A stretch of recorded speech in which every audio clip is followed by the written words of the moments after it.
Next up on Pax Americana. The first F-120 fighter rolls off the assembly lines. The Ministry of Defense claims it is the most advanced and powerful fighter ever constructed, and that it is set to be used in the planned CVX program. Mineral shortages are alleviated thanks to the new orbital mining initiatives of close-in asteroids in many of the Colonial systems near the border. The Senate authorized expansion to the systems of Struve 2988 and 56 Cassiopeia, setting increasing interest by civilian and national groups in mining the resources located there. Hello and welcome back, ladies and gentlemen, to the next episode 11 of our Pax Americana series. And in the last episode, we designed ourselves, well, not designed, but we sorted ourselves out our next generation fighters, which we just saw on the screen there. We're making headway in a lot of different research projects, and overall, things are looking up in terms of mining and shortages, which came accompanied with the massive construction projects we had previously and are still planning to achieve. So we're currently in kind of this phase of both researching, increasing our output, and various other things to ensure that we can actually build the carriers, the fighters, and all the other stuff that we'll actually need to be able to effectively defend ourselves. Because while it has been over a year now since we last saw those aliens that had been attacking us, they have likely grown stronger in the meantime, and that means we need to be prepared for it. So in terms of those mining, I'm moving mines from 61 Cygni to DBVSC-SC, which is our rich mineral asteroid in 61 Cygni, because minerals are better accessibility over there, and automated mines are very costly. We also start production of our first, we start retooling for the Austria class, and I'm checking to make sure that all of our supplies across the board are okay, because we are, obviously we've got quite a few systems now. We have, 8, 9, 10 systems that all need to be supported, all need to have regular patrols, all need to be protected, and that all takes quite a bit of work to do so. I actually make a mistake here. I built another support vessel when I was trying to build a salvager because they come under the same SV, so that was a bit of an issue. But I hope you guys are enjoying this kind of way of video. I know it's been a while since I put stuff out. That's because I've been minding, busy in real life with helping people with stuff. But I'm now back and able to start making videos. I've got the next 3 videos already recorded and ready to go for the next few days. So you should expect to see daily uploads from now on. So with that, we are constructing a lot of stuff. We finish up the Balaclava. I forgot, I didn't see the other ones there, but we are building more frigates. So we're going to get up to 32 frigates. So we need to build, I think, 2 more sets. And those frigates are going to remain in service probably for the next 10 to 15 years. Though, of course, we probably will need to secure replacements. So Balaclava, Vigo, and the Waterloo. So that is FF 24, 25, and 26. That means we need 27, 28, 29, and 30, 31, and 32 for finished. The next thing, of course, is that as we have gotten access to ion drive technology, we are going to be updating our missiles using it. So, of course, with those new missiles, they're gonna be able to make things a lot more effective. It's what really is a big driving part of why you use missiles a lot of the time, and a lot of people do, in Aurora. Because old ships, some of our frigates, they can still remain completely viable because they still have those launchers and they can just update the new missiles. Of course, this comes with its downside. It's quite, costly, of course, so you constantly be building new variants of missiles, new missiles over and over again, and you need thousands of missiles stockpiled ideally, and these things are not cheap. Now, we're talking about one missile may cost 6 build points, and if you need to build 1,000 missiles, that's 6,000 build points, right? So those costs add up, and you have to keep in mind that every single ship is going to have that cost added onto its already significant costs. Though you do save a lot, in our case, by not going for massive engine boosts. So we're designing some new variants here. So we're going to design the SIM-4C, the SIM-8C, as well as the planned, we don't do it now, but we're going to be designing eventually the SIM-12A. And the 12A is going to be on our new corvettes, which will carry the size 12 missiles that will give them a real big punch real big capability, but will still allow them to do the same kind of ordnance as they currently have, but with a lot bigger of a punch. The idea of our corvettes is kind of, think of them as space torpedo boats. So they're small, they're fast, they're able to have a limited logistical footprint, and that means that we can keep them in orbit and around planets to defend them in quick responses, and those missiles don't need to have a massive quantity, but we need them to be larger to really punch up and hit things, right? We're talking about 10,000 tons of corvettes in a single squadron. That can kill, a few 10,000 ton enemy ships. And that's a really big punch up when you think about it, right? We'll also continue our terraforming across the board on both Mars, Terra Nova, and Yorktown. Yorktown reaching 1 million people, and we're really starting to spread out across the stars. One thing I wish I did, however, was actually reduce the population growth on Earth, or humans, because we're actually got like 400 million unemployed people we need to get into employment, and we don't have the construction capacity to really achieve that. We had some issues here with the Columbia having some maintenance problems. This is because some of the engines failed and they got stuck. So what we do here is we send out a maintenance transport, and that maintenance transport then will go and rendezvous with the Columbia, and the Columbia will then be able to resupply, repair its engines, get it back to a dry dock, and get it all sorted and ready to go, right? We've also begun to continue to expand our asteroid mining in 61 Cygni. Though there is a bit of dilemma, right? As we begin to mine these asteroids, we will deplete them, of course. And by depleting them, we're going to be in a situation where there's not that many systems with good asteroids. And because of this, because of not having that many systems with good asteroids, it's going to be a bit of an issue once we do deplete those current asteroids about where these Ankara class orbital mining platforms do go. But for now, they're doing really, really good for us, and we're mining a lot more resources than we previously were, and that's keeping us afloat as needed.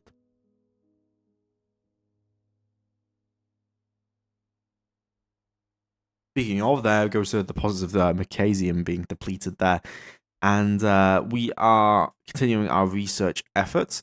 Here is New Eden, of course. These are the asteroids that we have in New Eden that are currently being mined. As you can see, not all asteroids have minerals on them. In fact, probably only 5 or 10% of the asteroids that we have in the system have any minerals whatsoever on the planet. Something else that we're going to need to do a big mass exodus of is moving mines from Earth to new colonies. And that's what I'm looking for in one query. If we can terraform that world and transport a lot of colonists to it, we can increase the mining output massively, because in nearby, we need to basically find a colonizable world that can support a large amount of people that we can put lots of actual normal mines on. Because Earth has 1,500 manned mines, but we've depleted pretty much all of its resources, and so we need to move those mines out.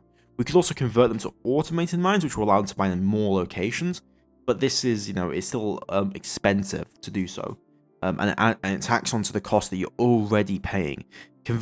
Building a mine and converting it is more expensive than just building an automated mine. It costs 270 total corundium in its lifetime for that mine. So it's not something I generally would like to do. Here I am. I think I'm counting up number of fighters. So we're looking at replacing all of our FAAs and all of our FAAs with the new fighters. So the F-80 and the F-120. So the F-80 is our cheap, plentiful fighter, and our F-120 is going to be our not specialized, but more advanced space superiority fighter. While the F-80 is our colonial defense, escort carrier fighter, and it really lowers the burden on a lot of the carriers, right? Because the facts are, is something like the the F-120 can't really be supported on our light carriers because they have limited magazine space and limited hangar space, which means that our smaller, less ammo heavy requirement fighters are going to be a lot more effective in terms of making use of the space on smaller carriers, right? So here's the Colombia, we're getting that repaired up. The Burma, Venezuela, and Guatemala also had some issues, though we're sorting those out, of course, as well. And the Canada class is actually coming to its end as we look towards building the Austria class, which will replace the destroyers and kind of change the paradigm of what, you know, destroyers are used for in our navy.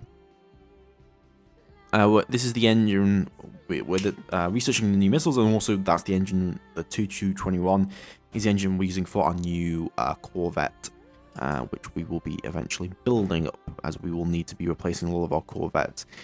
I'm not looking forward to the micro of moving everything back, replacing it, scrapping it, changing it out, moving it back and forth. You know, generations of ship changes take time, and so we're going to still have old ships in service for quite a bit of time, just serving out on backwaters or elsewhere, because either we don't have the replacements or we don't have the resources to make those replacements occur, right?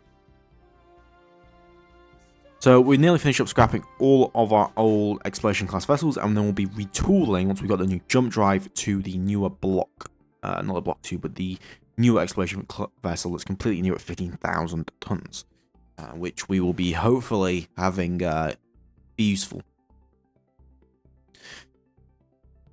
in its planned job, which will be obviously exploring the stars. But we are about to enter 1996. It's nearly been 20 years since game start, and I also realized that our Austria class is now done, which means we can then begin our retooling. That'll be done next in a year's time. We'll have that retooled, and as you can see here, the Austria class is a lot more fuel consumption. There's a bit of an issue, but it's gonna have its anti-ship capability and also its defense capability, which is gonna make it a lot more multi-role capable in doing, you know, whatever job we need to. We can even have it do patrols if we really wanted to, though of course that's always up for debate. There's Earth, by the way, nearly mined out, and we're mining nearly 20,000 tons of resources on that one asteroid, which is a big deal. Of course, it does take some time. We're setting up maintenance facility transfers, and I'm also setting up mineral transportation, I believe, as well, because we need to get some more minerals moved back from New Eden, which is actually becoming a really big, important colonial area for us. Yorktown, we're currently 0.06 atmospheres off it being a habitable world. That's going to take some time because it's a very large planet, so the actual terraforming process is quite slow. We're looking at probably a decade, so probably like 2005, 2006, by the time that we can achieve a habitable planet there. Finish up our research with our new missiles, and we're going to immediately start the manufacture of those new missiles soon. Mars, meanwhile, is under 1 colony cost and is very, very close to. I'm looking for new asteroids as well that I could use, but a lot of these are comets. All these comets, which I'm not really interested in mining too much. Instead, I'm much more interested in the asteroids because they're stationary. You know, they're a fixed thing. We know where they are. We know how much resources on them, and we can pre-position things as needed. But we're still, like, relatively speaking, if you think about it, in a fledgling state for our empire, despite the fact that we have, you know, 7 carriers and all this infrastructure and stuff. We still can't fight those Bernard Star aliens. We're still in quite a fledgling state. We're not really in the position to challenge an NPR. We don't really have a large ground force capability. We're just transitioning to ion era ships. You know, there's a lot that still needs done as we go into the 2000s, and you know, by that point, later on, we may be able to look towards fighting. And my plan is once we have our first North America class fleet carrier, is I'm going to take all of our fighters. I'm going to take all of our light carriers and our fleet carrier, and we're going to set and some other ships, of course. I'm going to send them to Bernard Star, and we're going to take the system. And that may involve, a lot of death, because both the ground side and also the naval side.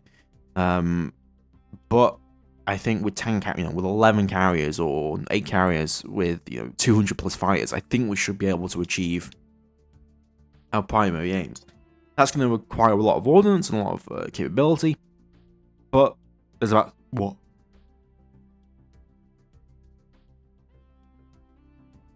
There's about 60 ships, enemy ships in that system. But with 200 fighters, that's over 1,000 missiles. With the railgun capability, we can start to bring that number down, and we can keep rearming. However, again, I'm going to need to build thousands and thousands and thousands and thousands of missiles to really make that a crack, because dealing with that many ships is going to be a real problem. But Bernard's Star looks pretty good. Oh yeah, we found here at Shrew 298 there's some really good potential colonies here for mining, from actual manned mines.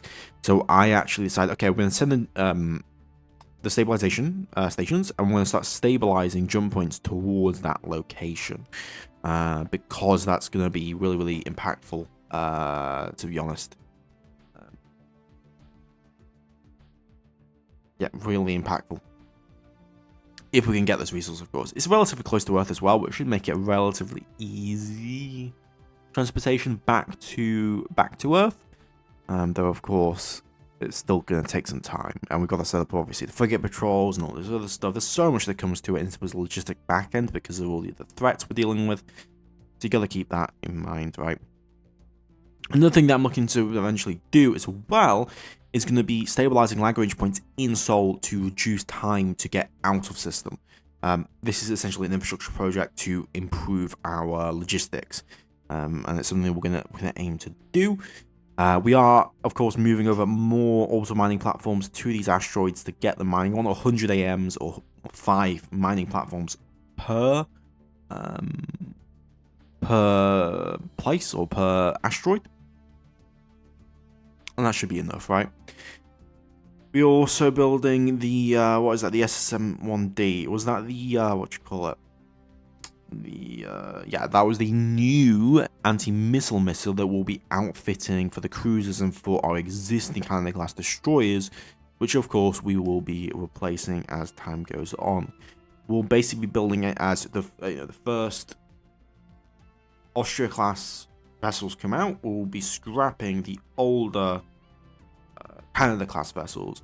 So we will maintain a fleet of 32-ish destroyers, a bit around there. But we will be scrapping the older destroyers and replacing them with the newer ones. So we won't be, having 64 destroyers. We'll just be having 32. But, some of them will be made up for the Canada-class until we can replace them all with the Austria-class. As you saw, though, our fuel consumption situation is a bit of a problem. And so what I am going to be looking to do is research better fuel efficiencies. We currently have like probably 3,000 missiles stockpiled of various classes, but we do need obviously the new ones, and that's why we're going to start construction of SIM-8Cs and SIM-4C2s, and then we're also going to have to build SSM-1Ds, as well as the SIM-12As, which we will eventually be designing. Here's the FX-80, and we've got that pretty much ready to go. We're going to be calling it the Comet. That's the official name I decided to go with. So F is no longer FX. It's going to be F-80 Comet. And we have the F-120 Hawk, which will be the 2 newest fighters, and they will be taking place, or they'll be assigned to the new carriers as needed. Again, we've got over 200 fighters we have to replace. Majority of those replacements are going to be with the cheaper 300-ton vessel. But the larger fighter is going to be stationed on our newer carriers, so our North America class as well. We're going to be seeing the main stationing of these fighters. And North America is probably still, we're talking construction may start in the year 2000, 2001. We're not going to see a North America class for at least 5 years, and then that's going to have to remain in service for over 30, 40 years. Our current light carriers have remained in service for approximately 20 years at this point, as we talked about. So what that means is we're probably looking at scrapping / replacing them within the next 10 years. I may look at a refit program to extend out their life. What this may do is new sensor systems and new sensor systems, new kind of loadouts, ordnances, fire control systems, maybe rip out lasers, or ghost defense systems, lower the weight or increase deployment time, extend out its life, essentially, retrofit it. So here come our terraformers, we're moving those around. We've also got a one called fuel transports, which we are, of course, using, and we do have to build more of these because, again, we have to transport fuel out to places that don't have gas giants within system that make logistics easier. Because in both 61 Cygni, Lalanid, and Terra Nova, we have gas giants that have gas giants in system that we can then harvest and locally transport that fuel, which means we're not straining the Earth fuel supply comparatively. However, the massive expansion of fleets, I mean, we have so many ships, you can just see on screen, right? Our fuel consumptions are pretty high. So that's why we're going to be replacing all of our freighters with more efficient ones eventually, and we're also going to probably be looking at retrofitting engines out to more fuel efficient versions, like the secondary versions, which I may be looking into, but we need to get our fuel consumption tax for that, of course. And that takes a lot of time, a lot of research, because again we're playing at 25% research rate, so it's pretty slow going in that regard. It took 15 years ish to get ion drive technology, so you gotta keep that in mind, right? But no, we are making good progress in seeing that as a reality. Our mining of all of our resources is going ahead great. And if we need more fuel, we can get it, of course, from our gas giants. We have plenty of gas giants around. We just need to increase the amount of supply through the construction of additional fuel harvesting stations. I may actually build bigger ones to harvest more fuel, but we'll see, of course. And here I am. I think we're sorting out Nelson military base because it doesn't have everything it needs to actually be a military base. And I'm also going to be assigning it a frigate squadron for local defense. And the point of Nelson was to defend our gas giant in the system, which has our fuel harvesting coming from. So gotta keep that in mind.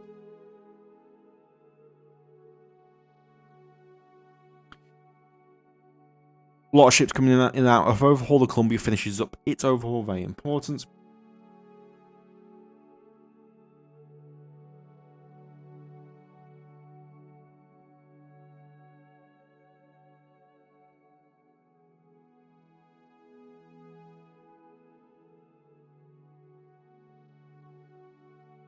And we're going to be obviously replacing, so as I said, with our fire defense bases and also our light carriers, we're going to be placing these. So now a Ambial, instead of calling 25 fires, it can now hold 32 F-80 Comets.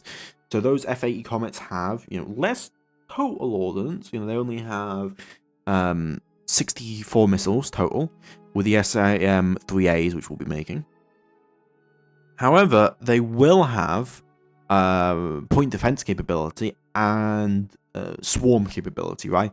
If they have one ship that comes up, we can swarm that enemy ship, we can fire missiles at it, destroy the enemy ship, and then we can finish it off with railgun fire. Obviously, this is going to incur higher losses than we would otherwise see. This will mean that we'll need to replace them, but that's why it's much a cheaper platform. For every F8, F-12A Merlin we could have built, we can build 2 F-8 Comets. For every F-120 Hawk, we can build 2 Comets. So it's definitely a lot more expendable. And so here I am replacing out the F-12A, which was the original plan, with the new F-120 Hawks, which will take precedence and be used in our North America class fleet carrier, which we are again still planning to do. While for both our Aken and our Adamant, which are our current ones in service, so we have the Acropolis, Columbia, Galactica, Pegasus, and Triton, and the Aken and the Pacifica. All these carriers are going to have their fighter wings replaced with the F-80 Comets, because it will both increase their, extend out their magazine, the limited magazine space, and it will extend out the amount of fighters they can actually have on ship. The original F-8A is a 400-ton fighter, which means that if we replaced it with the F-12 or the F-120, we wouldn't have that many fighters actually on those carriers because they have actually quite limited carrier space because they're only 20,000 or 30,000 tons, which is relatively small in terms of carrier terms when we're talking about building a 60,000 ton carrier.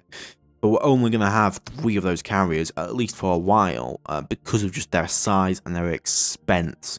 And so we're building 256 Hawk-class F-120s. Though that will eventually be revised to, I think, probably not this episode, but will be, to being 96 F-120s. And those will be for the 108 F-120s, and those will be for the existing... the planned 3 carriers. And the F-80 Comets will be building something like, I don't know, 300 or something.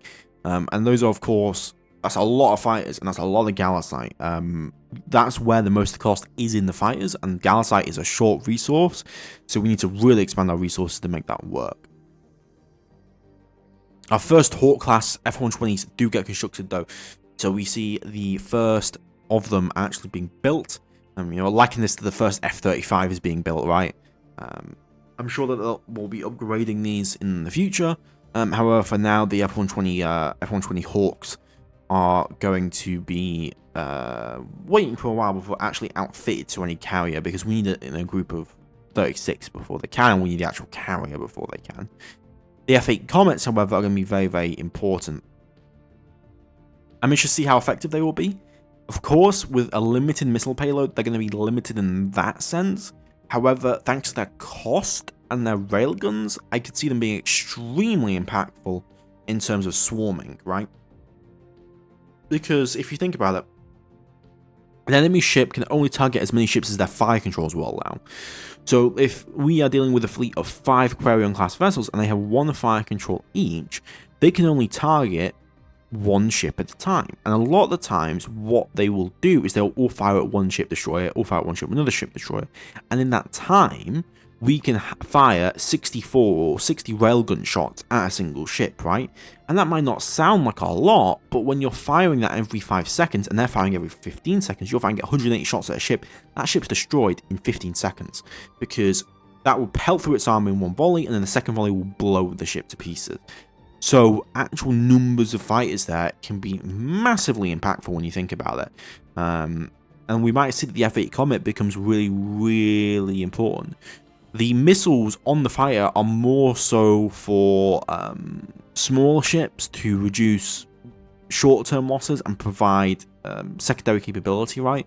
So if we would send the fighters in, they'd fire their missiles, and then they would hopefully destroy one of the enemy ships. One of the enemy ships would get destroyed, and then they would open fire with the railguns, maybe take 25% losses, but then would destroy all the enemy ships, would turn back to base, and then we'd ship them over.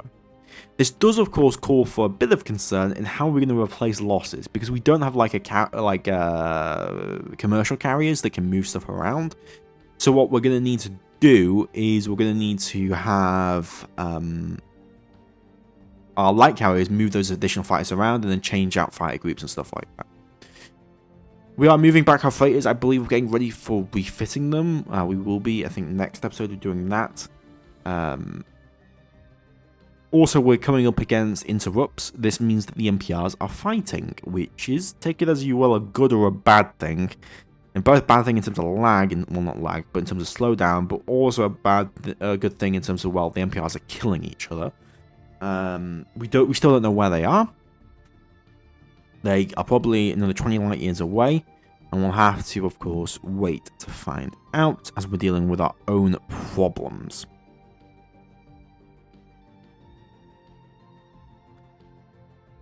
Moving over, those additional Gaia-class terraformers, as well as our Ankara-class orbital mining platforms. We have 100 automated mines worth on here. We're mining 12,000 tons of resources just from this one asteroid alone. Will be done relatively quickly on that asteroid in terms of mining it out.